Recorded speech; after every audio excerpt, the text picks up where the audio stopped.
दोस्तों, स्वागत है आप सभी का आज के इस वीडियो में। मैं हूं मयूर मोगरे। तो हम पीटी 365 देख रहे हैं जो विजन आईएएस के द्वारा रिलीज की जाती है। तो यूपीएससी 2024 के लिए जो पीटी 365 है, पॉलिटी हम कवर कर रहे हैं। गैप थोड़ी ज़्यादा गिर गई है, लेकिन अब फटाफट हम जितने भी सब्जेक्ट्स हैं उनको कवर करेंगे। अब आपकी रिस्पॉन्सिबिलिटी ये है कि आप वीडियो को ज़्यादा से ज़्यादा शेयर कीजिए। चैनल को सब्सक्राइब नहीं किया है तो चैनल को सब्सक्राइब कीजिए, और उसी के साथ साथ अगर आपने एमएम ऐप डाउनलोड नहीं किया है तो ऐप को डाउनलोड कीजिए, क्योंकि यहाँ पर आपको वेरियस कोर्सेज देखने को मिलेंगे जो आपको यूपीएससी और बाकी स्टेट पीएससी के लिए काम आते हैं। तो अब जितना हमने कवर किया था, क्योंकि देखिए कवर हम सिर्फ पीटी 365 जो इस साल रिलीज़ की गई है वो नहीं, पिछले साल के जो अपडेटेड वर्जन्स है वो भी हम कवर कर रहे हैं। मतलब जनवरी से हम कवर कर रहे हैं, है ना। तो अब यहाँ पर हम जो थर्ड पार्ट है, आज हम पूरा पॉलिटी कवर कंप्लीट कर लेंगे। तो सेंटर स्टेट रिलेशंस अगर हम देखते हैं तो ये वाला पार्ट हम यहाँ पर देखने वाले हैं। अब देखिए यहाँ पर सबसे पहले आता है रोल ऑफ गवर्नर। तो गवर्नर आप सभी को पता रहना चाहिए, गवर्नर मतलब क्या है। देखिए जैसे कि हमारे यहाँ पर जो प्रेसिडेंट है सेंटर में होते हैं, एंड देन उसके बाद हमारे यहाँ पर प्राइम मिनिस्टर देखने को मिलते हैं एंड काउंसिल ऑफ मिनिस्टर्स देखने को मिलते हैं। उसी तरीके से अगर हम स्टेट की बात करते हैं तो वहाँ पर हमें गवर्नर, राज्यपाल एंड उसी के साथ साथ chief minister and council of ministers देखने को मिलते हैं। अब दोनों में फ़र्क काफ़ी मात्राओं में होता है, लेकिन आसान इसमें समझने के लिए आप दोनों को ही सिमिलर तरीके से देख सकते हो। मतलब प्रेसिडेंट और गवर्नर को आप सिमिलर तरीके से देख सकते हो। कुछ जो माइन्यूट उनमें चेंजेस होते हैं वो हम आगे जैसे जैसे बढ़ेंगे वैसे वैसे आपका कवर किया जाएगा। तो यहाँ पर आप देखोगे प्रेसिडेंट जो है वो एड एंड एडवाइस पर काम करता है काउंसिल ऑफ मिनिस्टर्स के, headed by the prime minister. Same उसी तरह जो गवर्नर होते हैं वो भी एड एंड एडवाइस पर काम करते हैं with the council of ministers. अब यहाँ पर जो मेन जो डिफरेंस आता है वो क्या है कि यहाँ पर गवर्नर जो होते हैं उनके पास डिस्क्रिशन होता है कि अगर कोई चीज़ उनके डिस्क्रिशन के हिसाब से लेना है या नहीं लेना है वो वही तय करते हैं। फॉर एग्जांपल कि समझ लीजिए कि अगर मैं सोच रहा हूँ कि मैं आज ब्लेज़र पहनूँ या मैं आज शेरवानी पहनूँ, तो ये प्रेसिडेंट अगर मैं हूँ तो ये मेरा डिस्क्रिशन नहीं रहेगा। मैं बिल्कुल भी अपने हिसाब से नहीं कर सकता हूँ। जो भी प्रधानमंत्री बोलेंगे headed by the council of minister वो मुझे करना पड़ेगा। लेकिन अगर मैं गवर्नर हूँ, अगर मैं ये सोच रहा हूँ कि मेरा डिस्क्रिशन है कि मैं ब्लेजर पहनूँ या शेरवानी पहनूँ, तो ये मेरा डिस्क्रिशन रहेगा, मैं जो चाहूँ पहन सकता हूँ। ये प्रेसिडेंट के पास नहीं होता है कॉन्स्टिट्यूशनली। अब ये मैंने जो ब्लेजर और शेरवानी का जो एग्जाम्पल दिया है ये एकदम समझने के लिए दिया है, नॉन टेक्निकल एग्जाम्पल है। ये कपड़ों में ऐसा नहीं होता कि कपड़े जो क्या पहनेंगे वो भी निश्चित होगा, ऐसे नहीं। काम के हिसाब से जो सरकारी काम होते हैं उसके हिसाब से जो चीज़ें हैं वो उनको करनी पड़ती है। तो यहाँ पर इंपॉर्टेंट चीज़ क्या है, रिसेंटली केरला, तमिलनाडु और पंजाब जो है वो सुप्रीम कोर्ट में गए हैं against the respective governor over pending bills. अब यहाँ पर जो सबसे बड़ा सवाल आपके मन में आना चाहिए वो ये है कि अभी तो आपने बोला कि जो राष्ट्रपति होते हैं उनको एड एंड एडवाइस पर काम करता है काउंसिल ऑफ मिनिस्टर्स के, मतलब समझ लीजिए आसान शब्दों में प्राइम मिनिस्टर के। उसी तरह गवर्नर को भी एड एंड एडवाइस पर काम करना पड़ता है किसके, चीफ मिनिस्टर के, जो स्टेट के होते हैं। तो फिर अब यहाँ पर जो तमिलनाडु, केरला और पंजाब है वो सुप्रीम कोर्ट में क्यों गए हैं कि यहाँ पर respective governor over pending bills, bill pending क्यों रखे गए हैं। सीधे तरीके से जो चीफ मिनिस्टर है वो बोल सकते हैं कि भाई तुम साइन करो, लेकिन यहीं पर उनके वीटो पावर्स आते हैं कि उनके पास कौन से वीटो पावर हैं, वो यहाँ पर इंपॉर्टेंट हो जाते हैं। तो कॉन्स्टिट्यूशनल प्रोविजंस अगर हम देखते हैं बिल से रिलेटेड गवर्नर के, तो कौन कौन से आते हैं। देखिए गवर्नर के पास जब भी कोई बिल जाता है, बिल कब जाता है, जब भी कोई कानून बनाना होता है। जब भी कोई कानून आता है वो किस तरीके से होता है कि पहले अगर हम सेंटर की बात करते हैं तो पहले लोकसभा में जाएगा, फिर राज्यसभा में जाएगा, दोनों हाउसेस में अगर पास होता है देन कहाँ जाएगा, प्रेसिडेंट के पास जाएगा। और इसीलिए प्रेसिडेंट भले ही पार्लियामेंट में नहीं बैठते हैं, लेकिन फिर भी वो इंटीग्रल पार्ट है हमारे पार्लियामेंट का। उसी तरीके से जो गवर्नर है वो भी लेजिस्लेटिव असेंबली में नहीं बैठते हैं, लेकिन फिर भी वो इंटीग्रल पार्ट है लेजिस्लेटिव असेंबली का। वो क्यों, क्योंकि उनके हस्ताक्षर के बिना जो बिल है वो कानून में तब्दील नहीं हो सकता है। इतना आपको समझ में आ गया, बड़ा ही आसान है। तो अब जब भी कोई बिल समझ लीजिए दोनों ही हाउसेस से पास हो गया। अब स्टेट की अगर हम बात करते हैं तो वहाँ कहीं कहीं पर सिर्फ लेजिस्लेटिव असेंबली है, कहीं कहीं पर लेजिस्लेटिव असेंबली और काउंसिल दोनों है। तो अगर यहाँ पर बिल पास होकर गवर्नर के पास जाता है तो गवर्नर को क्या हस्ताक्षर करना ये अनिवार्य है? जी नहीं। यहाँ पर उनके पास कुछ वीटो पावर्स आती है। वो कौन सी है? तो सबसे पहली चीज़ क्या कर सकते हैं गवर्नर, नॉर्मल सर्कमस्टांसेस क्या कर सकते हैं, अपने हस्ताक्षर कर देंगे, फिर वो कानून बन जाएगा। तो मतलब उनकी एसेंट जो है वो दे देंगे, फिर बिल जो है वो लॉ में तब्दील हो जाएगा। दूसरा यहाँ पर क्या कर सकते हैं, विथहोल्ड कर सकते हैं अपनी एसेट को, रोक सकते हैं कि भाई मैं नहीं दूंगा, मैं दूंगा ही नहीं, मैं अपनी साइन दूंगा ही नहीं, मेरे को देनी ही नहीं है। अब ऐसा क्यों होगा? ऐसा इसलिए होता है क्योंकि जो गवर्नर होते हैं, जो राज्यपाल होते हैं, वो चुनकर आते हैं क्या? चुनकर आते हैं? नहीं। फिर उनको अपॉइंट किया जाता है। अपॉइंट कौन करता है भाई? अपॉइंट जो है वो प्रेसिडेंट, राष्ट्रपति के द्वारा किया जाता है। सभी राज्यों में प्रेसिडेंट के द्वारा गवर्नर को अपॉइंट किया जाता है। अब प्रेसिडेंट जो है, क्या वो खुद के हिसाब से डिसीजंस ले सकते हैं? नहीं। अभी हमने देखा था, इसलिए मैंने आपको बैकग्राउंड स्टोरी बताई ताकि आपको ये चीज़ें आसानी से समझ में आ जाए कि भाई प्रेसिडेंट अपने हिसाब से काम नहीं कर सकते। उनको किसके हिसाब से करना पड़ता है? On the aid and advice of council of ministers headed by the prime minister, मतलब प्राइम मिनिस्टर के हिसाब से। मतलब बेसिकली अगर देखा जाए तो गवर्नर कौन होते हैं? जो सेंटर में गवर्नमेंट है उनके ही लोग होते हैं। राज्यपाल कौन होते हैं? जो सेंटर में जिसकी गवर्नमेंट है उन्हीं के लोग होते हैं। तो अब समझ लीजिए कि सेंटर में बीजेपी है, किसी राज्य में समझ लीजिए कांग्रेस है। अब वहां पर चीफ मिनिस्टर किसका है? कांग्रेस का है, लेकिन गवर्नर किसके हैं? बीजेपी के हैं। आ गया कॉन्फ्लिक्ट। दिल्ली में जो हमें लेफ्टिनेंट गवर्नर का कॉन्फ्लिक्ट देखने को मिलता है चीफ मिनिस्टर के साथ, है ना, भले ही वो यूनियन टेरिटरी का भाग अलग होता है, लेकिन फिर भी जो कॉन्फ्लिक्ट है वो इसी तरीके से आता है कि भाई अगर कोई बंदा सेंट्रल गवर्नमेंट का है और वहाँ पर सरकार अगर स्टेट गवर्नमेंट किसी और पार्टी की है तो फिर वहाँ पर कॉन्फ्लिक्ट जो है वो क्रिएट हो जाता है। और यही कॉन्फ्लिक्ट यहाँ पर भी हमें देखने को मिल रहा है, और इसी वजह से जो केरला, तमिलनाडु और पंजाब है ये सुप्रीम कोर्ट में पहुँच गए हैं गवर्नर के पेंडिंग बिल्स के अगेंस्ट में कि भाई पेंडिंग क्यों रख रहे हो? तो पेंडिंग कैसे रखेंगे? यहाँ पर विथहोल्ड कर सकते हैं। विथहोल्ड मतलब यहाँ पर क्या है कि भाई रोक के रखेंगे गवर्नर, एसेंट ही नहीं देंगे, तो वो बिल में तब्दील होगा क्या? नहीं होगा। मतलब क्या है, वो जो है वो बिल फेल हो जाएगा और लॉ में तब्दील हो पाएगा क्या? नहीं हो पाएगा। तीसरी चीज यहाँ पर क्या कर सकते हैं? Return the bill for reconsideration. Bill governor के पास आया, गवर्नर ने फिर से भेज दिया किसके पास? असेंबली के पास, कि भाई फिर से देखो, ये आज मेरा मूड नहीं है, आज मैं थोड़ा इंस्टाग्राम देखता हूँ, ये नहीं देखना है मेरे को। तो ये जो चीज़ है, फिर से बिल चला जाएगा किसके पास? असेंबली के पास। अब असेंबली ने अगर उसको फिर से पास किया, भले ही उसमें चेंजेस किए हो ना किए हो, लेकिन फिर से अगर पास कर दिया और वो गवर्नर के पास आया, तो गवर्नर को बाध्य है गवर्नर कि उनको अपनी एसेंट देनी पड़ेगी। ये एक चीज़ आपको ध्यान में रखनी है। दूसरा एक चीज़ और क्या कर सकते हैं? चौथा ऑप्शन होता है जो राष्ट्रपति के पास नहीं है। चौथा ऑप्शन क्या है गवर्नर के पास? कि वो बिल रिजर्व कर सकते हैं राष्ट्रपति के लिए। राष्ट्रपति खुद के लिए थोड़ी रिजर्व करेंगे ना, इसलिए उनके पास ये ऑप्शन नहीं है। लेकिन गवर्नर के पास क्या ऑप्शन है कि वो रिजर्व कर सकते हैं बिल, किसके लिए? प्रेसिडेंट के लिए। मतलब वो बिल समझ लीजिए, बिल जो गवर्नर के पास आया, गवर्नर बोलेंगे प्रेसिडेंट को भेज दो, प्रेसिडेंट को भेज दो, प्रेसिडेंट को भेज दो, तो बिल वो प्रेसिडेंट को भेज दिया जाएगा। अब गवर्नर का कोई हस्तक्षेप ही नहीं हो बिल में, अब वो प्रेसिडेंट देखेंगे। समझ में आया आपको? बहुत ही आसान है। तो यहाँ पर रिजर्व कर सकते हैं बिल को for the reconsideration of president. ठीक है, तो ये चीज़ यहाँ पर इंपॉर्टेंट है। अब देखिए, अब आर्टिकल 201 के हिसाब से, ठीक है, आर्टिकल 201 के हिसाब से जब यहाँ पर बिल जो है वो रिजर्व किया जा रहा है प्रेसिडेंट के लिए, तो उस समय पर यहाँ पर क्या होगा? प्रेसिडेंट जो है वो गवर्नर को बोल सकते हैं कि भाई बिल जो है उसको रिटर्न कर दो।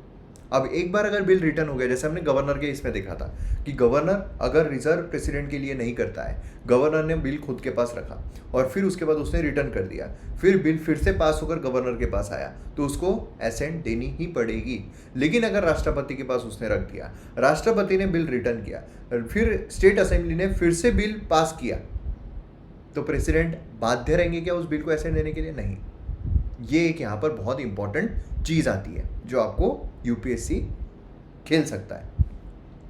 तो अब यहाँ पर कॉन्स्टिट्यूशनल प्रोविजंस अगर हम गवर्नर से रिलेटेड देखते हैं तो कौन कौन सी चीज़ें यहाँ पर आती है कि article 153 shall be governor of each state, कि भाई आर्टिकल 153 बोलता है कि हर राज्य के लिए गवर्नर रहेगा, लेकिन 2 या 2 से ज़्यादा भी राज्य को अगर एक गवर्नर रखना है तो वो भी यहाँ पर रखा जा सकता है।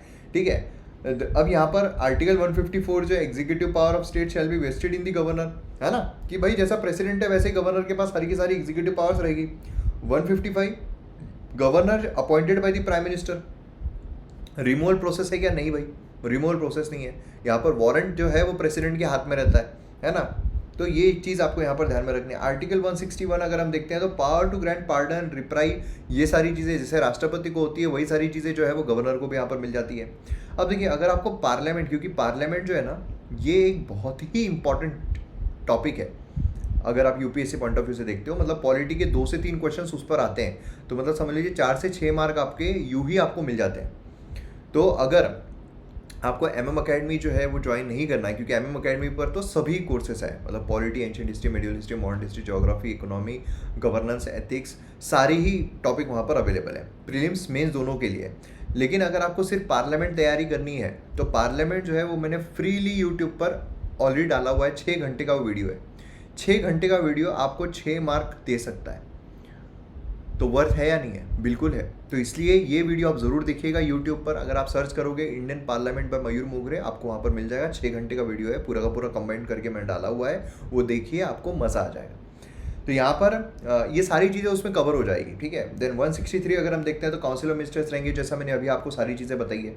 164 अपॉइंट चीफ मिनिस्टर, गवर्नर जो है चीफ मिनिस्टर को अपॉइंट करते हैं। 213 लेकिन किसी को भी कर सकते हैं कि चीफ मिनिस्टर नहीं, भाई जो पार्टी मेजोरिटी में आती है, जिसके पास मेजोरिटी है, उसी के लीडर को अपॉइंट किया जा सकता है। देन यहाँ पर 217 गवर्नर जो है वो कंसल्ट विद अपॉइंटमेंट ऑफ जजेस एंड हाई कोर्ट, ये मतलब हाई कोर्ट के जजेस को अपॉइंट करना है तो उसके लिए कंसल्ट किया जाता है। अब यहाँ पर कुछ जुडिशियल प्रोनाउंसमेंट भी हुए हैं। यहाँ पर अगर आप देखोगे तो जो शमशेर सिंह केस है उसमें सुप्रीम कोर्ट ने कहा कि गवर्नर जो है does not exercise discretionary power while withholding the assent और returning a bill to the state legislature. जैसे मैंने आपको कहा कि भाई अगर डिस्क्रिशन मतलब गवर्नर, डिस्क्रिशन मतलब खुद की मनमानी, तो गवर्नर की खुद की मनमानी गवर्नर कर सकता है नहीं, कौन डिसाइड करेगा? खुद गवर्नर ही डिसाइड करेगा कि मैं मेरी मनमानी कर सकता हूँ या नहीं, ठीक है। लेकिन यहाँ पर क्या बोला गया है कि जो विथहोल्ड किया जाता है या एसेंट या रिटर्न किया जाता है बिल स्टेट लेजिस्लेचर को, उस समय पर उसका डिस्क्रिशन नहीं होता है। इसीलिए ये सुप्रीम कोर्ट में गए हैं कि भाई यहाँ पर इतने पेंडिंग बिल्स है, इन्होंने विथहोल्ड करके रखा हुआ है, अभी तक ये लॉ में तब्दील नहीं हो पा रहे हैं, इसकी वजह से हम कानून नहीं बना पा रहे हैं, हमारे कानून व्यवस्था में अड़चन आ रही है। देन उसके बाद नवाब जो रबई केस है 2016 का, governor exercise discretionary beyond jurisdiction, it will fall under the subject of judicial review. कि भाई अगर जो गवर्नर है वो बहुत ही अपनी मनमानी कर रहा है तो फिर वो जुडिशियल रिव्यू के अंडर में आएगा। देन अगेन यहाँ पर 2016 में बोला गया है कि subject matter of judicial review, है ना। देन रिसेंट जजमेंट अगर हम देखते हैं तो state of Punjab 2023, governor decides to withhold assent to the bill, then have to return the bill to the legislature for reconsideration. कि भाई अगर वो विथहोल्ड करना चाह रहा है, ठीक है, बिल, देन उनको रिटर्न करने का पड़ेगा बिल को स्टेट लेजिस्लेचर के पास। ऐसा बिल जो है वो यहाँ पर गवर्नर इनडेफिनेटली, मतलब भाई खुद के मनमानी के हिसाब से खुद के पास वो बिल नहीं रख सकते हैं। Vice chancellor case 2023, governor acting as university chancellor are not bound by aid and advice of council of minister. जो वाइस चांसलर केस था उसमें बोला कि गवर्नर जो है वो यूनिवर्सिटी चांसलर, क्योंकि गवर्नर बाय डिफॉल्ट यूनिवर्सिटी का चांसलर होता है। आप किसी भी यूनिवर्सिटी में अगर पढ़ते हो तो वहाँ का चांसलर गवर्नर होता है, वाइस चांसलर अलग अलग होते हैं। तो अगर वो चांसलर की भूमिका निभा रहा है तो उसको काउंसिल ऑफ मिनिस्टर्स के एड एंड एडवाइस पर काम नहीं करना पड़ेगा। बहुत इंपॉर्टेंट चीज़ है, बहुत इंपॉर्टेंट, मेरे हिसाब से बहुत इंपॉर्टेंट है, पूछा जा सकता है। तमिलनाडु इसमें बोला कि गवर्नर जो है cannot refer the bill to the president after assembly has reenacted the bill, है ना। फिर से अगर री इनैक्ट करके भेजा गया है तो यहाँ पर जो गवर्नर है उसको अपनी एसेंट देनी पड़ेगी, ये भी हमने डिस्कस किया था, ठीक है। चलिए आगे बढ़ते हैं। देन कोऑपरेटिव फेडरलिज्म आता है यहाँ पर। कोऑपरेटिव फेडरलिज्म देखिए, मैं आपको कॉन्सेप्ट जो है आसान शब्दों में बता देता हूँ। यहाँ पर समझ लीजिए ये है सेंट्रल गवर्नमेंट और ये है स्टेट गवर्नमेंट, ठीक है। अब दोनों साथ में मिलकर काम करना चाहिए तो ही सही तरीके से देश की उन्नति हो सकती है, बराबर है। उसी तरीके से यहाँ पर एक स्टेट है और दूसरा स्टेट है, दो स्टेट में अक्सर लड़ाइयाँ होती रहती है पानी को लेकर। नदियाँ अगर बह रही हो तो पानी को लेकर, बाउंड्री को लेकर, है ना, या फिर माइग्रेशन को लेकर अक्सर लड़ाइयाँ होती रहती है। तो यहाँ पर दोनों ने साथ में मिलकर काम करना चाहिए, सही तरीके से काम करना चाहिए, जो अच्छी चीज़ें उसको अडॉप्ट करके काम करना चाहिए, तो चीज़ें जो है वो और बेहतर होगी ओवरऑल देश के पर्सपेक्टिव से। तो यहाँ पर कोऑपरेटिव फेडरलिज्म बेसिकली क्या है, recently importance of cooperative federalism India में यहाँ पर ये प्रधानमंत्री ने कहा था। क्यों इंपॉर्टेंट है, ये मेंस में पूछा गया है, यूपीएससी के मेंस में ये क्वेश्चन जो है वो पूछा गया है कोऑपरेटिव फेडरलिज्म के बारे में। आई थिंक 2016 या 17 के मेंस में आया था। कोऑपरेटिव फेडरलिज्म जो है horizontal relationship between union and state and show neither above और अदर। यूनियन एंड स्टेट, जैसा मैंने आपको कहा कि भाई सेंटर है स्टेट है, दोनों को साथ में मिलकर यहाँ पर काम करना पड़ेगा। अगर ये साथ में मिलकर काम नहीं कर पाते हैं तो समस्या क्रिएट हो जाएगी। तो यहाँ पर क्या है, यूनियन और स्टेट जो है उसके बीच में यहाँ पर सही तरीके से कोऑपरेशन के साथ काम होना चाहिए, कोई भी एक दूसरे से ऊपर नहीं है, ऐसा यहाँ पर पाया जाना चाहिए। नेशनल एंड स्टेट एजेंसीज जो है अंडरटेक गवर्नमेंट फंक्शन जॉइंटली रहता है एक्सक्लूसिवली। काफ़ी प्रॉब्लम्स होती है, ईडी हो गया है ना, इन्फोर्समेंट डायरेक्टरेट हो गया, सीबीआई हो गया, तो ये अगर स्टेट की जो एजेंसीज है उनके साथ मिलकर काम नहीं कर रहे हैं तो अड़चन बहुत ज़्यादा बढ़ सकती है। कॉन्स्टिट्यूशनल प्रोविजंस अगर हम देखते हैं कोऑपरेटिव फेडरलिज्म को प्रमोट करने के लिए, तो उसमें हमें 7 शेड्यूल देखने को मिलता है, जहाँ पर अलग अलग लिस्ट दी गई है, उसमें कॉन्करेंट लिस्ट भी है जहाँ पर दोनों ही कानून बना सकते हैं। ऑल इंडिया सर्विसेज जो है वो हमें देखने को मिलती है, आईएएस अगर आप बनोगे, आईपीएस बनोगे, उससे इंटीग्रेटेड जुडिशियल सिस्टम हमें देखने को मिलती है। देन उसके integrated state council under article 263 हमें यहाँ पर देखने को मिलता है। आर्टिकल 261 जो है वो यहाँ पर हमें देखने को मिलता है। Full faith and credit shall be given through out territory of India all public act record and judicial proceedings, है ना। कोई भी कानून लाया जाता है तो पूरे भारत के टेरिटरी में उसको लागू किया जाता है। जोनल काउंसिल्स हमें देखने को मिलते हैं। देन उसके बाद यहाँ पर फाइनेंस कमीशन देखने को मिलता है। जो फाइनेंस कमीशन क्या करता है, स्टेट सेंटर का जो पैसा इकट्ठा हुआ है वो स्टेट्स को किस भाग में दिया जाना चाहिए वो डिसाइड करता है। देन आर्टिकल 279A है जहाँ पर जीएसटी काउंसिल देखने को मिलती है। यहाँ पर स्टेट्स को ज़्यादा पावर दी गई है ना, तो ये यहाँ पर इम्प्लीमेंट करना है, अगर कोई भी जीएसटी कितना लगेगा वो इम्प्लीमेंट करना है। तो अब यहाँ पर कोऑपरेटिव फेडरलिज्म को और प्रमोट करने के लिए क्या क्या स्टेप्स लिए गए हैं कि भाई यहाँ पर जो शेयर है सेंटर टैक्स में वो 32 से 42% बढ़ा दिया गया। मतलब पहले सेंटर के पास जो पैसा है वो अगर समझ लीजिए 100 रुपये है, पहले ऐसा था कि पहले स्टेट्स को, जितने भी हमारे स्टेट्स हैं उनको मिलाकर टोटल सिर्फ 32 रुपीज़ ज़्यादा था। क्या सिर्फ इसका मतलब ये है कि स्टेट्स के पास सिर्फ 32 रुपीज़ आएंगे? जी नहीं, क्योंकि स्टेट्स अपने भी टैक्सेस लगाती है तो वो अपनी भी कमाई करती है, लेकिन सेंटर के पास से भी सेंटर का ये फ़र्ज़ बनता है कि स्टेट्स को देना। तो सेंटर से स्टेट की तरफ आ रहा 32 रुपीज़, लेकिन अब वो बढ़कर कर दिया गया है 42 रुपीज़, ठीक है। देन उसके बाद फाइनेंशियल जो सेंट्रली स्पॉन्सर्ड स्कीम होती है, देखिए 2 तरीके की स्कीम्स होती है। एक होती है सेंट्रली स्पॉन्सर्ड स्कीम होती है, दूसरी सेंट्रल सेक्टर स्कीम। दोनों में फ़र्क क्या है? स्पॉन्सर्ड स्कीम मतलब होता है कि जो भी स्कीम है उसमें 60% जो है वो सेंट्रल गवर्नमेंट पैसा देगी, 40% जो है वो स्टेट गवर्नमेंट देगी, या 75-25, 90-10 इस तरीके से होता है। मतलब सेंटर जो है वो भी अपने तरफ से उसमें कंट्रीब्यूशन करता है। सेंट्रल सेक्टर स्कीम मतलब होता है कि भाई 100% फंडिंग जो है वो सेंट्रल गवर्नमेंट की रहेगी। क्या आप मुझे कमेंट सेक्शन में बता सकते हो कि सेंट्रल सेक्टर और सेंट्रल स्पॉन्सर्ड स्कीम, एक स्कीम आप कमेंट सेक्शन में लिख दीजिए। National institution for transforming India, NITI Aayog हमें देखने को मिलता है, जो यहाँ पर अलग अलग चीज़ें प्रमोट कर रहा है कि भाई यहाँ पर जो चीफ मिनिस्टर है नेशनल इंपॉर्टेंस के मामले में उसका ग्रुप बनाया जाएगा, उसमें उनको इन्वॉल्वमेंट लिया जाएगा। जो लैंड लीजिंग है, एग्रीकल्चर मार्केटिंग रिफॉर्म है, उसमें उनका लिया जाएगा। देन उसके बाद यहाँ पर जो 7 प्रोग्राम है इनिशिएटिव, जिससे कि एजुकेशन जो सेक्टर है उसमें बढ़ोतरी यहाँ पर की जा सकती है।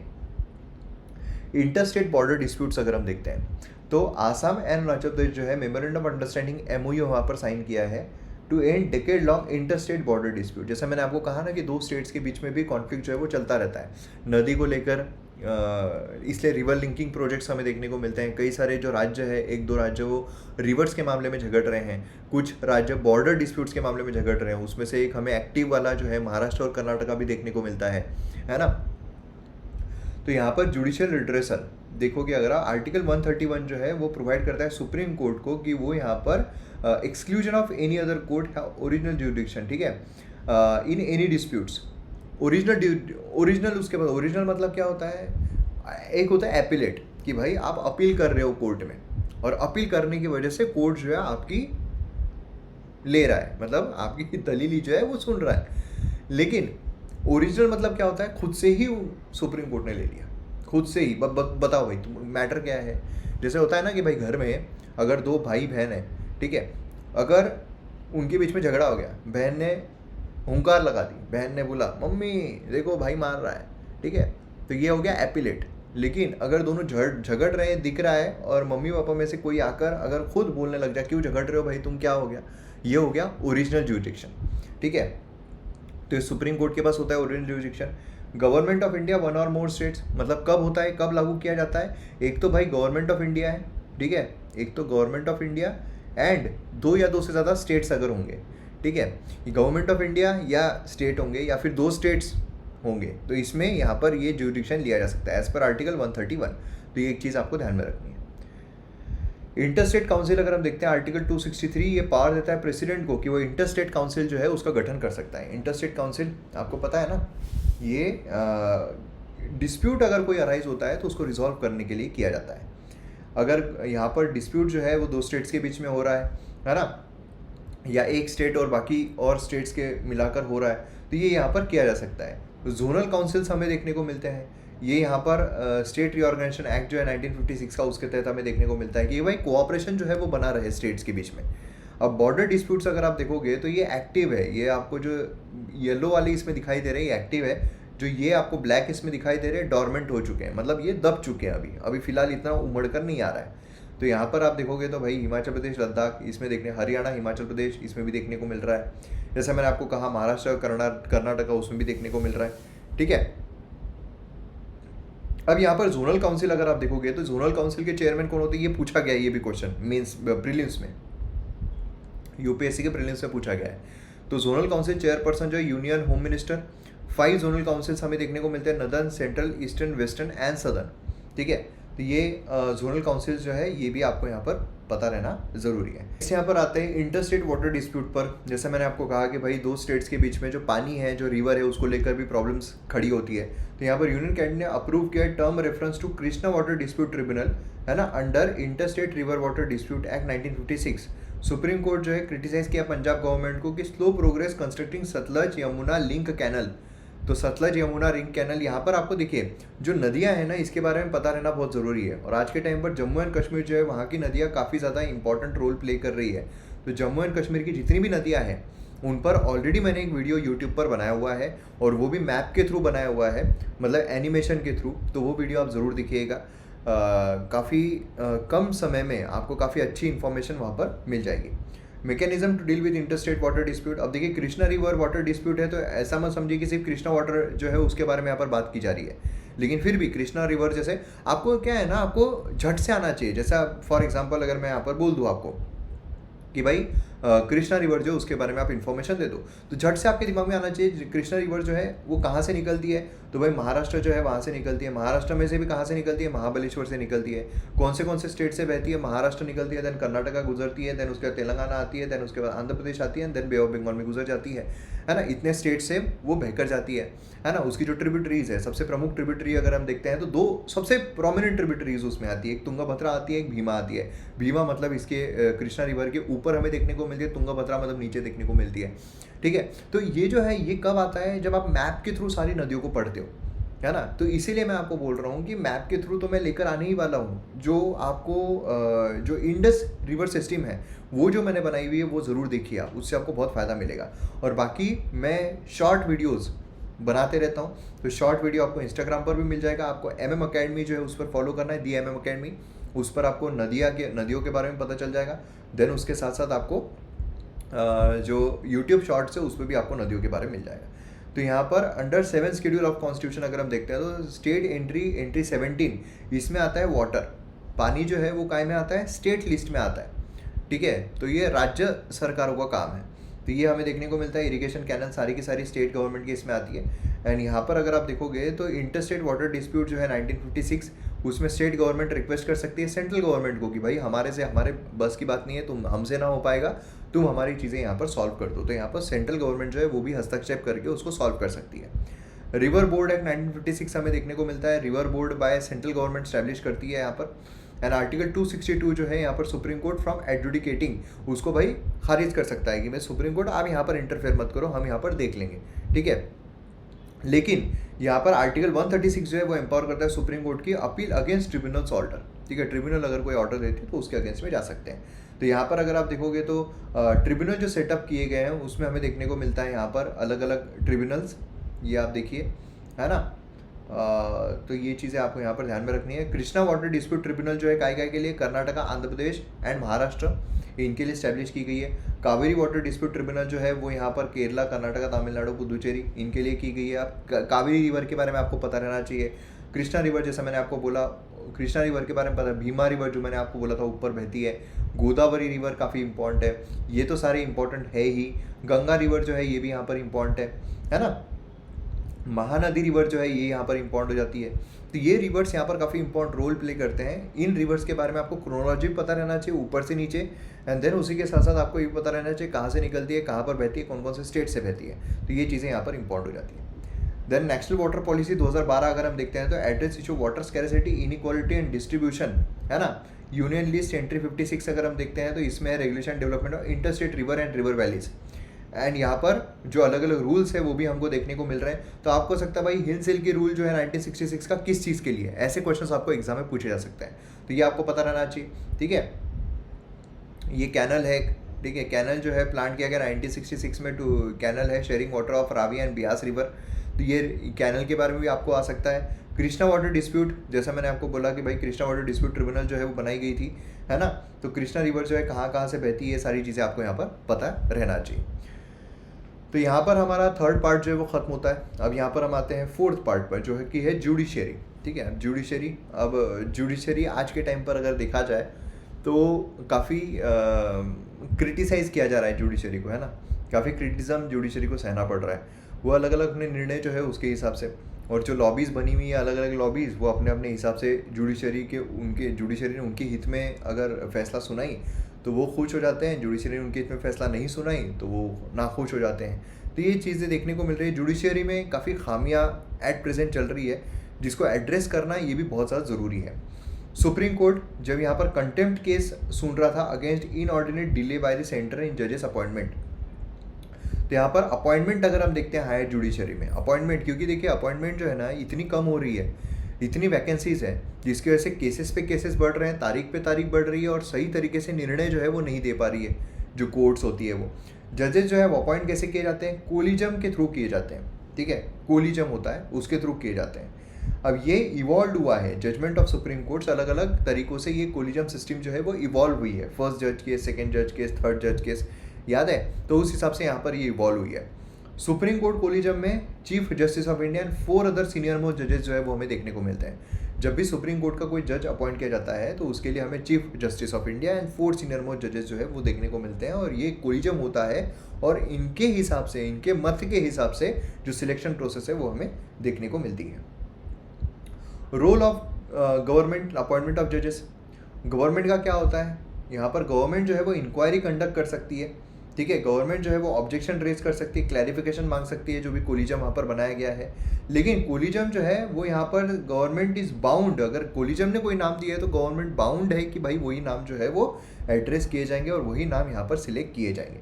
तो ये चीज़ हमें देखने को मिलती है। तो constitutional provision related to appointment higher judiciary, article 124(2) supreme court जजेस जो है shall be appointed by the president, president के द्वारा अपॉइंट किए जाएंगे, है ना। केसेस ऑफ अपॉइंटमेंट ऑफ जजेस other than chief justice and chief justice shall always be consulted, ये भी चीज़ हमें यहाँ पर देखने को मिलती है कि भाई अपॉइंटमेंट अगर जजेस की है चीफ जस्टिस अलावा तो ये कंसल्ट जो है वो ज़रूर किया जाएगा। यहाँ पर फर्स्ट जज केस हमें देखने को मिलता है, सेकंड जज केस के, थर्ड जज केस। फर्स्ट जज केस में था कि भाई सुप्रीम कोर्ट ने रूल किया था कि रिकमेंडेशन जो है चीफ जस्टिस ऑफ इंडिया की वो यहाँ पर कोई रीज़न के हिसाब से मैं प्रेसिडेंट हूँ, ठीक है, बन जाते हैं, क्या फ़र्क पड़ रहा है। समझ लीजिए आप हो चीफ जस्टिस ऑफ इंडिया, आपने बोला कि राधेश्याम तिवारी उनको यहाँ पर बनाना है, ठीक है जज। अब मैंने बोल दिया कि यार नहीं पड़ रहा है, तो यहाँ पर नहीं बनाया जाएगा। मतलब क्या होगा यहाँ पर कि एग्जीक्यूटिव जो है उसको ज़्यादा वेटेज मिलता था, राष्ट्रपति को ज़्यादा वेटेज मिलता था। फिर आता है सेकेंड जज केस, उसमें बोला गया कि भाई क्रिएशन ऑफ कोलिजम सिस्टम बनाने का यहाँ पर मकसद क्या था, मकसद ये था कि यहाँ पर चीफ जस्टिस ऑफ इंडिया जो है वो यहाँ पर उनका फर्स्ट रोल रहेगा। अब आप चीफ जस्टिस ऑफ इंडिया, आप बोल रहे राधेश्याम तिवारी बनेंगे, तो अब मैं नहीं बोल सकता हूँ कि नहीं, आप बोलोगे राधेश्याम तिवारी बनेंगे, आप कंसल्ट कर रहे हो मुझसे, मैं बोल रहा हूँ यार, आप बोलो ठीक है बन गए, तो ऐसा हो जाएगा। फिर उसके बाद आता है थर्ड जज केस के हिसाब से क्या था कि भाई अंडर आर्टिकल 124 एंड 217 यहाँ पर क्या है कि कंसल्टेशन जो है उसको यहाँ पर बना दिया ओपिनियन। मतलब कंसल्टेशन यहाँ पर क्या है, कंसल्टेशन कुछ है ही नहीं यहाँ पर। बेसिकली ये है कि भाई एक चीफ जस्टिस ऑफ इंडिया, बाकी 4 सीनियर मोस्ट जजेस जो डिसाइड करेंगे वो फाइनल, ठीक है। तो ये चीज़ हमें यहाँ पर देखने को मिली। नेक्स्ट यहाँ पर आते हैं ऑल इंडिया जुडिशियल सर्विस। ये भी काफ़ी चल रहा है कि भाई कॉन्स्टिट्यूशन डे सेलिब्रेशन, प्रेसिडेंट जो है उसने कहा उन्होंने कहा कि ऑल इंडिया जुडिशियल सर्विस जो है वो जजेस को रिक्रूट करने के लिए रहनी चाहिए। जैसे कि हमारे यहाँ पर क्या यूपीएससी देखने को मिलता है ना, यूनियन पब्लिक सर्विस कमीशन, जहाँ पर हम इंडियन एडमिनिस्ट्रेटिव सर्विस जो है वो चुनते हैं, इंडियन पुलिस सर्विस जो है वो यहाँ पर चुना जाता है, इंडियन फॉरेस्ट सर्विस जो है वो चुना जाता है ना। उसी तरीके से यहाँ पर ऑल इंडिया जुडिशियल सर्विसेज जो है वो भी रिक्रूट यहाँ पर किए जाएंगे। अब यहाँ पर all India judicial reform centralise recruitment, है ना। यहाँ पर क्या हो, सेंट्रलाइज एक तरीके से हो जाएगा, एक एग्जाम होगी उसके तरीके से यहाँ पर होगा।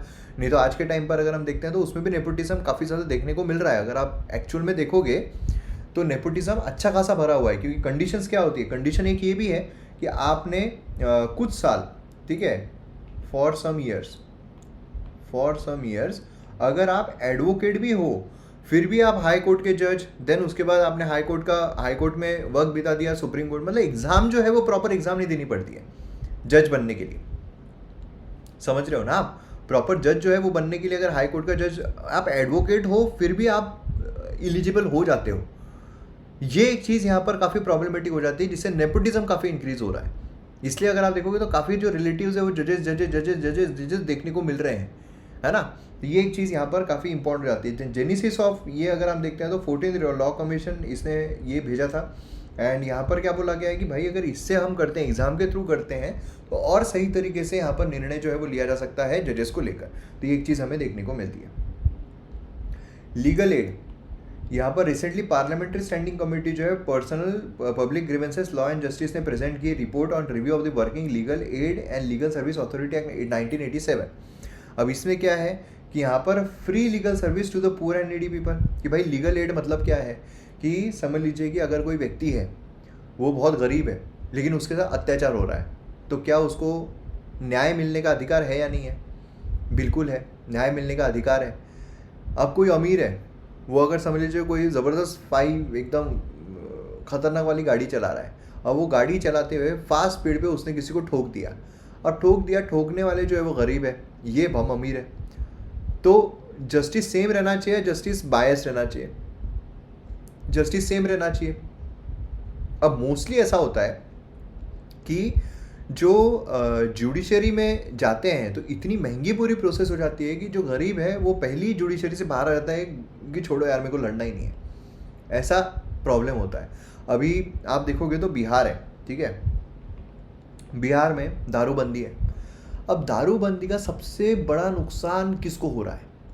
दारू गरीब भी पी रहा है बिहार में, अमीर भी पी रहा है, लेकिन जो केसेस है, अननेसेसरी केसेस जो है वो किस पे बढ़ते जा रहे हैं? वो बढ़ते जा रहे हैं गरीब पे। अमीर तो छूट जा रहा है, गरीब जो है वो बेचारा दबा हुआ रह रहा है, अंडर ट्रायल रह रहे हैं। जहाँ 3-3 महीने की सजाएं हैं, वहाँ ऑलरेडी 2-2, 3-3 साल से जेल में पड़े हुए हैं काफ़ी लोग, अलग अलग केसेस में अंडर ट्रायल के मामले में। मतलब 76 to 78% जो है वो अंडर ट्रायल हमें देखने को मिलते हैं इंडियन जुडिशरी में, जो पता नहीं उन्होंने गुनाह किया भी है या नहीं किया है, ये भी नहीं पता है। तो ये समस्या जो हमें देखने को मिल रही है। तो यहाँ पर अगर आप देखोगे तो नेशनल लेवल सर्विस अथॉरिटी, ये एक स्टैट्यूटरी बॉडी है, ये कॉन्स्टिट्यूट की गई है लीगल सर्विस अथॉरिटी एक्ट 1987 के तहत। Composition chief justice of India, ये पैटर्न इन चीफ की तरह एक्ट करते हैं, एंड यहाँ पर एंड सर्विंग और रिटायर्ड जजेस of supreme court executive chairman करके यहाँ पर काम करते हैं। फंक्शंस अगर हम देखते हैं तो ये फ्री लीगल सर्विस जो है वो यहाँ पर वीकर सेक्शन को प्रोवाइड करते हैं। जो वीकर सेक्शन है फ्री आपको यहाँ पर मिलेगा, ठीक है। एलिजिबल क्या है? वुमेन एंड चिल्ड्रन, ये भी पूछा गया है भाई कि नालसा के तहत बोलिए कौन कौन से उसमें एलिजिबल होते हैं। Member of schedule caste and schedule tribe, industrial workman, person with disability या कस्टडी एक्सेट्रा, ठीक है। एनुअल इनकम जो है less than amount prescribe by the respective state government अगर है तो वो भी यहाँ पर होगा, ठीक है। तो उनको भी यहाँ पर फ्री लीगल सर्विस मिलेगी।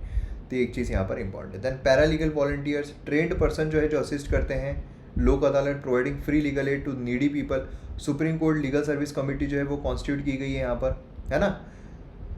तो ये pattern in chief justice of India होते हैं। तो पैटर्न इन चीफ कौन होता है ये भी यहाँ पर आपको पता रहना चाहिए। प्रीलिम्स में आपको क्वेश्चन जो है वो पूछा जा सकता है। मेंबर्स चेयरमैन होते हैं, बाकी मेंबर्स होते हैं, ठीक है। न्याय बंधु, यहाँ पर न्याय बंधु बोला गया है to create a pan India framework pro bono legal services. तो बेसिकली ये सारी चीज़ें हमें देखने को मिलती है। न्याय मित्र स्कीम है, supreme court middle income group legal aid service है। कॉन्स्टिट्यूशनल प्रोविजन अगर हम लीगल एड के हिसाब से देखते हैं, भाई हमारा संविधान बोलता है क्या कि आपको जस्टिस मिलना चाहिए, बोलता है क्या? हाँ बोलता है। आर्टिकल 39A अगर हम देखते हैं तो उसमें बोला गया फॉर फ्री लीगल एड की बात की गई है। 39A कहाँ पर आता है? फंडामेंटल राइट में आता है क्या? गलत। ये आता है काय में? DPSP में, है ना, DPSP में आता है भाई। 35 ख़त्म है फंडामेंटल राइट, याद है ना? कहाँ से? 12 से 35 ख़त्म है फंडामेंटल राइट। उसमें 32 सबसे इम्पॉर्टेंट है, हीबियस कॉर्पस मैंडेमस, सब याद है ना, भूले कुछ नहीं हो ना, याद रखो, रिवीजन होना चाहिए। आर्टिकल 22(1) एवरी इंडिविजुअल जो डिटेन किया गया imprison guarantee right to legal lawyer, उसको मिलना चाहिए। और इसी वजह से जो टेररिस्ट होता है, अक्सर लोगों के मन में सवाल आते हैं कि भाई अगर कोई टेररिस्ट है, टेररिस्ट हमला हुआ है, अगर उसे पकड़ा गया है तो फिर भी उसके लिए कोई भी वकील क्यों लड़ रहा है? तो ये हमारा कानून है जो ये बोलता है कि भाई उसको लीगल रिप्रेजेंटेशन जो है लॉयर का मिलना चाहिए, ठीक है। जुडिशियल प्रोनाउंसमेंट जो है लीगल एड के बारे में, तो ये अलग अलग है। सुप्रीम कोर्ट ने वो right to free legal aid is duty of the government, ठीक है, ड्यूटी है गवर्नमेंट की। एंड देन यहाँ पर दूसरा एक केस हमें देखने को मिलता है, legal service are essential ingredient of just fair and reasonable procedure under article 21। तो अंडर आर्टिकल 21 हमें ये देखने को मिलता है, right to live with dignity, उसमें देखने को मिलता है। मीडिएशन एक्ट 2023 आता है। प्रेसिडेंट ऑफ इंडिया ने रिसेंटली ग्रांट किया मीडिएशन एक्ट 2003 का, ठीक है। मीडिएशन जो है वो अल्टरनेट डिस्प्यूट रिजोल्यूशन हमें देखने को मिलता है। Alternative dispute resolution, alternative dispute resolution क्या है? एक तो डिस्प्यूट आ रहा है मतलब झगड़ा, रिजोल्यूशन आ रहा है झगड़े को सुलझाना, है ना। एक तो डिस्प्यूट आ रहा है झगड़ा, रिजोल्यूशन आ रहा है झगड़े को सुलझाना, एंड अल्टरनेटिव आ रहा है मतलब जो एक्चुअल में रास्ता अपनाया गया है उसके अलावा दूसरा एक अल्टरनेटिव अपनाना। समझ रहे हो? मतलब कैसे? मतलब ये कि फॉर एग्जांपल गर्लफ्रेंड बॉयफ्रेंड है, ठीक है। अब गर्लफ्रेंड बॉयफ्रेंड के बीच में हो गया झगड़ा। अब झगड़ा जो है नॉर्मली सुलझता कैसा है? सुलझता है कि भाई बॉयफ्रेंड जो है उसको क्या करना है, सॉरी बोल देना है, झगड़ा सुलझ जाएगा। लेकिन अब बॉयफ्रेंड को ऐसा नहीं करना है, तो बॉयफ्रेंड ने क्या किया? बॉयफ्रेंड ने उसके दोस्त को लेके आ गया कि भाई अब तू यहाँ पर मीडिएशन कर, तू मेरे तरफ से बात कर, मेरी तरफ से बोल, और फिर हमारा झगड़ा सुलझा। तो ये कौन हो गया? ये जो दूसरे दोस्त को बुलाया गया है इसको क्या बोलेंगे? मीडिएटर। इसको क्या बोलेंगे? मीडिएटर। मतलब कि किसी और को मीडिएशन कराने के लिए लाया गया ताकि झगड़ा जो है वो सुलझ सके, डिस्प्यूट जो है वो रिजॉल्व हो सके, ठीक है। ये हम बोलते हैं अल्टरनेट डिस्प्यूट रिजोल्यूशन। अब इसमें झगड़ा तो सुलझा नहीं, उल्टा जो गर्लफ्रेंड है वो और दोनों पे चिढ़ गई कि हिम्मत कैसे हमारे झगड़े में किसी तीसरे इंसान को लाने की। फिर भले ही गर्लफ्रेंड जो है वो अपने दोस्तों को फ़ोन कर करके बताए कि पता है कि क्या हुआ था, हमारा झगड़ा हुआ था, और फिर उसने क्या क्या पता है, उसके दोस्त को लेके आए। दोस्त को इन्वॉल्व करने की क्या जरूरत है हमारे झगड़े में? वो बोली पर झगड़ा हुआ, अरे तेरे को नहीं पता, फिर पूरी झगड़े की स्टोरी बताएंगी लेकिन अगर बॉयफ्रेंड ने लेके आ गया तो फिर वो गलत हो जाता है। About alternate dispute resolution, alternate dispute resolution जो मैंने आपको बोला कि भाई यहाँ पर क्या होता है कि 5 टाइप ऑफ ADR, है ना, कि मतलब किसी व्यक्ति को लाया गया है बीच में मीडिएटर करने के लिए, तो ये हमें यहाँ पर देखने को मिलता है। इसमें आप देखोगे तो हमें देखने को मिलता है कि भाई 5 टाइप ऑफ ADR होते हैं। निगोशिएशन होता है कि भाई traditionally directly between the parties negotiate किया जा रहा है, काउंसिलर होता है, दोनों के बीच में बात कर रहा है कि भाई ये करना है वो करना है, कर लो, फालतू में क्या को झगड़ रहे हो, ये सारी चीज़ें। दूसरा यहाँ पर होता है मीडिएशन, है ना, फ्लेक्सिबल प्रोसेस होती है any time during course of dispute, जो डिस्प्यूट चल रहा है उसमें कि भाई अपन ऐसा कर लेते हैं, अपन वैसा कर लेते हैं, तो ये चल रहा है। देन कोलैबोरेटिव लॉ होता है। कोलैबोरेटिव लॉ मतलब दोनों ही पार्टीज जो है वो यहाँ पर कोलैबोरेटिव अटॉर्नी के द्वारा लाई जाती है, दोनों ही साथ में किसी न किसी को ला रहे हैं। अब यहाँ पर बॉयफ्रेंड ने लेके आया तो गर्लफ्रेंड भी अपनी फ्रेंड को लेके आ जाएगी, ठीक है। फिर इनका झगड़ा तो रह जाएगा, उनका अलग सीन शुरू हो जाएगा खैर यहाँ पर आर्बिट्रेशन अगर हम देखते हैं तो न्यूट्रल आर्बिट्रेट जो है decision called award after being representation of evidence. Arbitrator यहाँ पर आ जाता है, काउंसिलेशन होता है यहाँ पर, थर्ड पार्टी कम्युनिकेशन जो है वो यहाँ पर किया जाता है। तो ये 5 टाइप के ADR यहाँ पर होते हैं, ठीक है। Mediation, pre litigation mediation, online mediation मतलब क्या है कि भाई कोई मीडिएटर बन के आ रहा है, कोई दोनों के बीच में कोई तीसरा व्यक्ति आ रहा है जो न्यूट्रल है, ठीक है। Dispute not fit for mediation list में है कि भाई claim against minor person of unsound mind, कि भाई कोई अगर अनसाउंड माइंड है या फिर माइनर है तो उसके लिए नहीं लिया जाएगा। क्रिमिनल प्रोसिक्यूशन अगर है तो उसमें भी मीडिएशन नहीं लिया जाएगा। राइट ऑफ थर्ड पार्टीज अगर कोई अफेक्ट हो रहा है तो उसमें भी नहीं किया जाएगा। तो ये इंपॉर्टेंट चीज़ें हैं। टेरिटरी है ना, लिया जा सकता है ऑनलाइन भी। टाइमलाइन फॉर कंडक्टिंग, टाइमलाइन भी दी है, 120 दिन यहाँ पर दिए हुए हैं, ठीक है। ये इतना इंपॉर्टेंट मुझे नहीं लग रहा है, लेकिन फिर भी आपको थोड़ी बहुत चीज़ें यहाँ पर पता रहनी चाहिए। ये भी यहाँ पर इतना इंपॉर्टेंट नहीं है, आप अगर चाहो तो यहाँ पर पढ़ सकते हो कि भाई यहाँ पर मीडिएशन काउंसिल जो है कब लाया गया, तो इसमें 1 चेयरपर्सन रहेगा, 2 फुल टाइम मेंबर्स रहेंगे, है ना। पूछने की संभावना बहुत कम है। लोक अदालत यहाँ पर आता है, लोक अदालत अल्टरनेट डिस्प्यूट रिजोल्यूशन के लिए लोक अदालत भी काफ़ी इंपॉर्टेंट रोल प्ले करता है ना। ये ऑलरेडी मैंने कवर किया हुआ है अपने जो पॉलिटिकल लेक्चर्स हैं अकेडमी ऐप पर, है ना। तो ये यहाँ पर civil cases, matrimonial dispute, land dispute, ये सारे जो है मतलब बेसिकली नॉन क्रिमिनल जो केसेस होते हैं वो सारे के सारे यहाँ पर हमें देखने को मिलते हैं। देन मॉडल प्रिजन्स एक्ट है 2023 का। मॉडल प्रिजन्स एक्ट अगर हम देखते हैं तो इसमें मिनिस्ट्री ऑफ होम अफेयर्स ने ये replace with prisons act of 1894। इसमें क्या है, इसमें to encourage good conduct provision, parole, furlough and remission जो है प्रिजनर्स को ग्रांट किए जाने की बात की गई है। अब यहाँ पर पेरोल मतलब क्या होता है, पेरोल मतलब conduct release of prisoner with suspension of sentence of specified period, कि भाई यहाँ पर क्या है,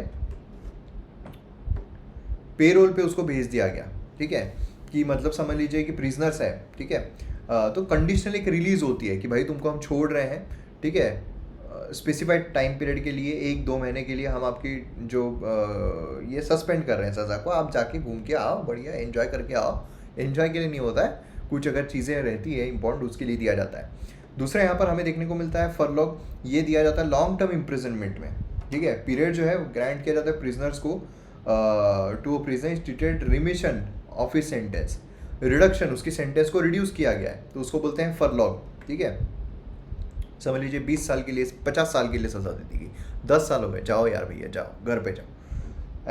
ये होता है। बेल मतलब होता है कि भाई टेम्पररी रिलीज होता है पर्सन का, जो अपील होने वाली है उसकी केस में सुनवाई होने वाली है तो उसके लिए बेल दी जाती है। बेल भी अलग अलग तरीके की होती है, यहाँ पर बेल के अलग अलग टाइप दिए गए हैं क्या, नहीं दिए गए हैं। अब बेल के टाइप इसलिए भी इम्पॉर्टेंट है, मैं आपको बता रहा हूँ क्योंकि अभी जो अरविंद केजरीवाल है उनको जो बेल दी गई थी, क्योंकि उनको जेल में डाला गया था, उनको फिर बेल पे रिहा कर दिया गया। क्यों? क्योंकि इलेक्शन के लिए प्रचार के लिए आपको रहना पड़ेगा ये बोलकर, तो कुछ दिन के लिए उनको बेल दे दी गई थी। फिर उसके बाद यहाँ पर अब आता है कि भाई जब अरविंद केजरीवाल को बेल दी गई है तो कौन कौन से टाइप के बेल होते हैं। देखिए, एक होती है नॉर्मल बेल। नॉर्मल बेल मतलब होता है कि आप बेलेबल ऑफेंस अगर आपने कोई किया है तो आप दाखिल हुआ, गुनाह दाखिल हो रहा है, FIR दाखिल हो रही है और आप गए और आपने बेल जो है वो ले ली, मांग ली, वो होती है रेगुलर बेल, आप छूट गए। एक होती है एंटीसिपेटरी बेल। एंटीसिपेटरी बेल मतलब क्या, अब आपको पता है कि भाई आप जेल में जाने वाले हो, आपके खिलाफ गुनाह दाखिल हो सकता है, आप जेल में जा सकते हो। अब जेल में जाने के पहले ही आपने एंटीसिपेट कर लिया कि मैं जेल में जाने वाला हूँ और आपने बेल मांगी कि भाई मेरे खिलाफ केस हो सकती है, मेरे को बेल चाहिए, वो हो गया एंटीसिपेटरी बेल। समझ रहे हो आप? ये क्या हो गई, एंटीसिपेटरी बेल, कि भाई आपने एंटीसिपेट कर लिया था, आपको पता था ऐसा होता है। एक होती है इंटरिम बेल। इंटरिम बेल मतलब है कि आप की रेगुलर बेल की प्रोसीजर चल रही है, जैसे अरविंद केजरीवाल का हुआ कि रेगुलर बेल जो है वो मिलने में अभी थोड़ा वक्त लग सकता है, रेगुलर बेल मिलने में वक्त लग सकता है। तो उसके बीच में अगर कोई बहुत ही इंपॉर्टेंट काम आ गया, आपको प्रचार करना है, आप इंपॉर्टेंट फेस हो आपके पार्टी के, आपको प्रचार करना है झाड़ू लेकर, तो आपको इंटरिम बेल दे दी जाती है। समझ गया? ये एक इम्पॉर्टेंट चीज़ है। अब यहाँ पर ये जो हमें देखने को मिलता है rehabilitation, bring out attitudinal change, यहाँ पर मतलब बेसिकली क्या है, जो मॉडल प्रिजनर्स एक्ट है इसमें जो चेंजेस लाए गए हैं उसके बारे में यहाँ पर बेसिकली बात की जा रही है। For better safety and security separate accommodation जो है वुमेन को, वो यहाँ पर देने की बात की गई है। अदर प्रोविजंस यहाँ पर अगर आप देखोगे तो ओपन जेल जो है वो यहाँ पर इंसर्ट किए गए हैं, सेमी ओपन जेल, जिससे थोड़ा उनके माइंड में परिवर्तन आए, है ना। ये चीज़ें हमें यहाँ पर बेसिकली अबाउट प्रिजन्स एक्ट अगर हम देखते हैं, फर्स्ट लेजिस्लेशन है जो यहाँ पर प्रिजन्स को गवर्न करता है। ये रिकमेंडेशन प्रिजन डिसिप्लिन कमेटी जो लाई गई थी, लॉर्ड मकौला के द्वारा बनाई गई थी, उस पर बनाया हुआ है, अब तक चल रहा है। प्रिजन मतलब कोई भी जेल या प्लेस जो परमानेंटली या टेम्पररी डिटेंशन प्रिजनर्स को डिटेन करने के लिए रखी गई, उसको जेल कहा जाता है। जो प्रिजनर्स की एम्प्लॉयमेंट है, हेल्थ है, विजिट्स है, उसके बारे में भी यहाँ पर चीज़ें जो है वो लेट डाउन की गई है। चलिए आगे बढ़ते हैं। कॉन्स्टिट्यूशनल रिगर सेफगार्ड जो है प्रिजन के बारे में, 7 शेड्यूल जो है प्रिजन स्टेट लिस्ट में आता है भाई साहब, ठीक है। प्रिजन जो है वो स्टेट लिस्ट में आता है। एडमिनिस्ट्रेशन मैनेजमेंट जो है प्रिजन का, वो कहाँ रहेगा, स्टेट गवर्नमेंट के कंट्रोल में रहेगा। आर्टिकल 39A कॉन्स्टिट्यूशनल राइट है, ठीक है, फ्री लीगल एडवाइस का, ठीक है। एंड देन उसके बाद जुडिशियल प्रोनाउंसमेंट अगर हम देखते हैं, court strongly endorse the importance of hospital setting and therapeutical goal of imprisonment, कि भाई थियरी भी उनको सही तरीके से मिलनी चाहिए, थेरापी, ठीक है। तो ये अलग अलग चीज़ें हैं। जो कस्टोडियल वायलेंस होता है वुमेन प्रिजनर्स पर जेल में, उससे रिलेटेड चीज़ें जो है वो भी हमें देखने को मिलेगी, नहीं होनी चाहिए। अब आते हैं हम बाकी अदर इंपॉर्टेंट न्यूज़ पर। तो आर्टिकल 142 है। आर्टिकल 142 जो है बेसिकली सुप्रीम कोर्ट को काफ़ी पावर मिल जाती है खुद से डिसीजन लेने की। तो उसने बोला है कि सुप्रीम कोर्ट जो है वो डायरेक्टली जो डिवोर्स है वो ग्रांट कर सकता है अंडर आर्टिकल 142, अगर जो शादी है बियॉन्ड टाइम पीरियड अगर वो सही हो ही नहीं रही है, ठीक है, कंप्लीट जस्टिस करने के लिए। तो जुडिशियल प्रोनाउंसमेंट अगर हम देखते हैं तो अलग अलग जुडिशियल प्रोनाउंसमेंट भी यहाँ पर कोर्ट के द्वारा की गई under article 142। Doctrine of promissory estoppel ये हमें देखने को मिलता है। तो ये क्या है, hearing related to Agnipath scheme. जो अग्निपथ स्कीम है ना, उससे रिलेटेड जो हियरिंग चल रही थी, उसमें बोला गया कि जो यहाँ पर प्लेंटिफ है, मतलब party moving in court civil action में जो कोर्ट में जा रहे हैं। Doctrine of promissory estoppel, promissory estoppel concept develop किया गया है कॉन्ट्रेक्चुअल लॉ पर। जो कॉन्ट्रेक्चुअल लॉ होते हैं, जो कॉन्ट्रैक्ट बेसिस पर होते हैं ना, जो भी कॉन्ट्रैक्ट बेसिस पर चीज़ें हो रही है, तो इसमें प्रिवेंट किया जाता है promisor from backing out of agreement on the ground there is no consideration. कि भाई जो अग्रीमेंट बना रहा है, प्रोमिसर जो प्रॉमिस कर रहा है, प्रोमिसर, ठीक है, जो प्रॉमिस ले रहा है वो बैकआउट नहीं कर सकता है, उसके लिए ये डॉक्ट्रिन जो है वो बनाई गई है, ठीक है। तो आपको ध्यान में बस इतना रखना है कि ये किससे रिलेटेड है, यूपीएससी में आया तो कॉन्ट्रेक्चुअल बेसिस पर जो होते हैं उनके लिए इंपॉर्टेंट है। Narco analysis test, narco test के बारे में यहाँ पर बात की जा रही है। रिसेंटली रेसलर प्रोटेस्ट हमें देखने को मिली थी, है ना। तो यहाँ पर नार्को टेस्ट जो है उसके बारे में बात चल रही थी एज अ पार्ट ऑफ ना सोडियम जो पेंटोटल है, जिसको ट्रूथ सीरम भी कहा जाता है, इंजेक्ट किया जाता है पर्सन में सेल्फ कॉन्शियस। फिर उसके बाद अलग अलग जो बॉडी की हालचाल होती है, देन उसके बाद यहाँ पर जो भी चीज़ें हैं, मतलब वो कैसा है, वो सच क्वेश्चंस उससे पूछे जाते हैं और वो सच बोल रहा है ऐसे अज्यूम किया जाता है, ठीक है। तो ये है राइट अगेंस्ट सेल्फ इंक्रिमेशन नहीं किया जा सकता है भाई, किसी के भी अगेंस्ट में खुद ही अगर कोई कबूली दे रहा है तो वो नहीं हो सकता है। Right to life and personal liberty भी यहाँ पर आ जाती है। तो इसलिए नार्को टेस्ट जो है वो ऐसा नहीं है रैंडमली किसी के भी साथ हो रहा है, उसके लिए पूरी कानूनी तैयारी के साथ जाना पड़ता है और जो परमिशन है वो भी लेनी पड़ती है। देन रिक्यूजल बाय जजेस, सुप्रीम कोर्ट जजेस रिफ्यूज़ किया है रिक्यूजर himself from hearing a plea bye former Indian police officer. Potential conflict of interest अगर होता है तो जज जो है वो रिफ्यूज़ कर सकता है, ठीक है। अगर कॉन्फ्लिक्ट इंटरेस्ट मतलब समझ लो कि कोई, मैं एक जज हूँ और मेरा कोई रिलेटिव अगर उस पर केस चल रहा है, मेरा कोई बहुत अच्छा दोस्त है, तो कॉन्फ्लिक्ट ऑफ इंटरेस्ट आ जाएगा ना, मैं तो उसके फेवर में डिसीजन देने की कोशिश करता हूँ, तो मैं खुद को निकाल लेता हूँ। तो रिक्यूजल ऑफ जजेस उसको कहा जाता है। एडवोकेट ऑन रिकॉर्ड, यहाँ पर सुप्रीम कोर्ट में advocate and lawyer Indian legal system registered authorise by supreme court वो होते हैं। Fast track special courts scheme हमें देखने को मिल रही है कि भाई जो भी केसेस है उसको फास्ट ट्रैक तरीके से यहाँ पर रिजॉल्व किया जाए। अब ये देखिए, ये शॉर्ट में है, ये चीज़ें आप पढ़ सकते हो, जो इंपॉर्टेंट है मैं वहाँ पर कवर कर रहा हूँ। नारी अदालत जो है ये है संबल सब स्कीम अंडर मिशन शक्ति, ठीक है। तो ये नारी शक्ति जो है अल्टरनेट ग्रीवेंस रिट्रेसल मैकेनिज्म, यहाँ पर भी वही बात की जा रही है जो अल्टरनेटिव रिट्रेसल मैकेनिज्म हमने देखा था, है ना। देन न्याय विकास पोर्टल हमें देखने को मिल रहा है। न्याय विकास पोर्टल जो क्रिएट किया गया ministry of law and justice के द्वारा, जिससे कि जो सेंट्रली स्पॉन्सर्ड स्कीम है वो यहाँ पर जुडिशरी के इंफ्रास्ट्रक्चर डेवलप करने के लिए, तो वो सही तरीके से हो रहा है नहीं वो देखा जाए, ठीक है। न्याय विकास, डिपार्टमेंट ऑफ जस्टिस सब कुछ देखेंगे, कंस्ट्रक्शन ऑफ कोर्ट हॉल्स, ये सारी चीज़ें। जस्टिस क्लॉक्स, इलेक्ट्रल जो सिस्टम है इंस्टॉल किया जाएगा across court complex high court, ठीक है। Technology in judiciary, supreme court जो है वो डायरेक्शन सभी हाई कोर्ट को दी है कि भाई डिजिटलाइजेशन जो है लोअर कोर्ट्स का वो यहाँ पर होना चाहिए। तो ये चीज़ें हमें यहाँ पर देखने को मिल रही हैं। ई कोर्ट मिशन है, इंटर ऑपरेबल क्रिमिनल जस्टिस है, fast and transmission electronic record है, सुवास है, सुप्रीम कोर्ट विधिक अनुवाद सॉफ्टवेयर जिससे कि इंग्लिश को रीजनल लैंग्वेज में ट्रांसलेट किया जा सकता है, ठीक है। एंड ESCR पोर्टल हमें देखने को मिलता है, जजमेंट जो होते हैं सेम मैनर है जो ऑफिशियल इसमें रिकॉर्ड हो रहा है, रिपोर्ट में रिकॉर्ड हो रहा है। तो ये चीज़ें कुछ हमें यहाँ पर देखने को मिलती हैं। क्लियर है। तो अब ये इस साल इलेक्शन था, तो इलेक्शन से रिलेटेड चीज़ें काफ़ी इम्पॉर्टेंट हो जाती है हमारे एग्जाम के लिए। तो इसलिए ये और बाकी भी जितनी भी अब बची हुई चीज़ें हैं 5, 6, 7, 8 ये चारों हम अगले वीडियो में कवर कर लेंगे। अब बहुत ही तेज़ी से वीडियो आएगा, तो वीडियो को शेयर जरूर कीजिए, चैनल को सब्सक्राइब कीजिए, M अकेडमी ऐप डाउनलोड कीजिए। मिलते हैं अगले वीडियो में। जय हिंद।